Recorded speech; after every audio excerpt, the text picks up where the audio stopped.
Good morning and welcome to Radio Friends on Friday, June the 13th. And you know, I didn't realize until just a couple of minutes ago that this is Friday the 13th. 13's a good number. It is Friday the 13th. It's the best number between 12 and 14.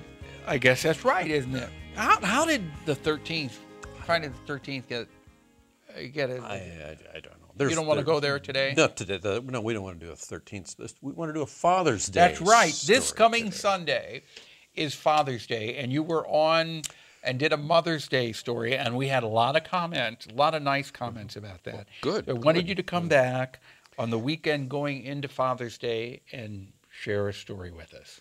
Although this one will be about my grandfather. But About your grandfather. That'll still work, though, won't Sure, it? sure it Okay. will. All right. So here is Larry Brown with a Father's Day story about his grandfather.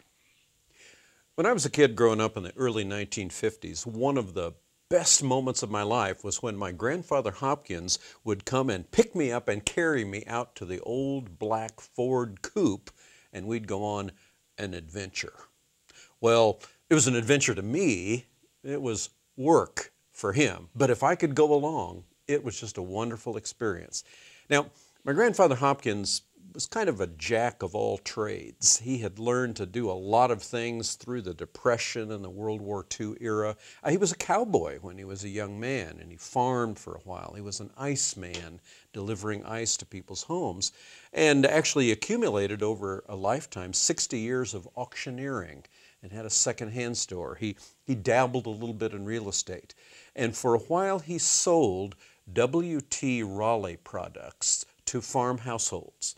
Now, W.T. Raleigh Company was sort of famous then for its vanilla and its spices, but also household supplies and, you know, on the order of Stanley Brush, and it was a door-to-door salesman sort of thing, but for country folk. So we would travel out into the countryside, and I just loved to do that. Well, I loved it for a number of reasons. Well, he was a storyteller, so I could listen to him all day long. And the conversations he'd have with people as he was selling the products was great. And to see the landscape. Where we lived was southwestern Nebraska, right on the Kansas line, and he sort of worked both Kansas and Nebraska at that period of time. But also, one of his jobs was he had a mail route. It was a little route that he would pick up a couple of bags of mail from the post office in Alma, Nebraska in the morning and take them to two tiny little Kansas towns, Woodruff and Long Island. And then he'd pick up mail there and bring them back, called a spur route. And in the afternoon, he would do the same thing, pick up mail sacks in Alma, take them to two towns in Kansas, bring the mail back. And if I could go on those trips, that was wonderful. I always encouraged him to take a different route. Now, there probably only was about a dozen different ways to go from Long Island, Kansas to Alma, Nebraska, but in my mind there were hundreds of options, and he would figure out each of these options. And for every new road and turn, there'd be another story about who used to live there and what happened. There was one place in all of those journeys, though, that always got my attention. It was a rock outcropping that sort of stood up there above the Republican River Valley and Prairie Dog Creek. It was called Granite Bluff. Now, all the roads kind of went around it, but you could see it from everywhere. And as a small kid, I would imagine what would it be like to get up on top of Granite Bluff. So I kept pleading with my grandfather, let's go to Granite Bluff. And he'd say, no, you don't want to go there. Oh, let's go. And then he would change the subject and tell other stories. And well, next time I went on that route, there was Granite Bluff again. And I imagined if you could get up on top of it, you could probably see all the way to the mountains in Colorado. Or I imagine maybe it was an old volcano, and I had all these sort of things that I wanted to see and experience in Granite Bluff. And my grandfather would say, no, you don't want to go there. But one day we did. Off the road we went, up to Granite Bluff. And there we came to a gate, locked, closed, a no trespassing sign. And my grandfather and I trespassed. We climbed over the gate. And not up onto Granite Bluff, but down into Granite Bluff. It was a rock quarry.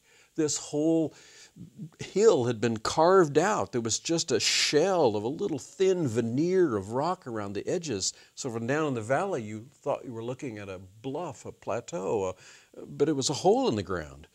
Well, it was disappointing. And we looked around and walked out, and I got kind of quiet, and we climbed back over the fence, got back in the car, and drove back. And my grandfather noticed how quiet I was and sad that Granite Bluff had not been a wonderful experience. And then he told me that the rock that was quarried out of that spot had built the Harlan County Dam and reservoir. And he told the stories about, well, the flood of '38 and how now that dam was for flood control and irrigation and recreation. And in his own way of telling stories, that Granite Bluff had sacrificed its life to save the lives of others and give productivity and well-being to the whole community along the Republican River. And I felt good about that. Well, those adventures, of course, went to the wayside as I got older and he got older. And many years later, my grandfather had to have his legs amputated. He'd smoked all of his life, and the doctors had said the capillaries in his feet had collapsed, and in his late 80s, he had to have his legs removed. And I would go back to see him. I was growing an adult and with my own children, and it was difficult, but we would get him into a wheelchair and take him places. And he went one time on a family reunion, and I heard him holler from the bedroom. And I ran in, and he was falling out of the bed, and without legs, he was going to collapse on the floor. And I picked up my grandfather and carried him back to the bed. And I realized that I had been doing that different times. I had picked up my grandfather to move him from the wheelchair to a car. And as I was carrying my grandfather, I remembered he always carried me, and it was an adventure. Well, my grandfather's long gone now, but I still carry my grandfather in my head, in my heart, in the stories, in the memories, and in the lessons of life. Yeah, Larry, that is just beautiful. That an absolutely gorgeous story, and I think one of your best. And grandfather will always live on with you, right? We will carry each other. Yeah, yes, and I see a little glistening in the eyes, sentimentality. Yeah. Well, Larry, I appreciate you coming by. I hope that you have a happy Father's Day, and I hope that the grandfather story touched people's hearts today, our listeners. Well, I hope so. Happy Father's Day to you, Larry.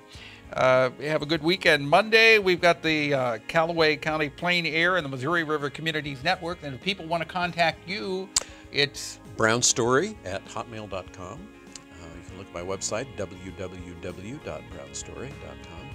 I'll be out at Camp Hickory Hill in June and Olivet Church July 9th for the gazebo concert. Okay, thank you, Larry. See you then. Program directed Travis McMillan, Reynolds Journalism Institute, Audio Pat Akers, KBIA, our floor director Lowell Thomas, our assistant producer and guest coordinator Uncle James Mouser. Bye-bye.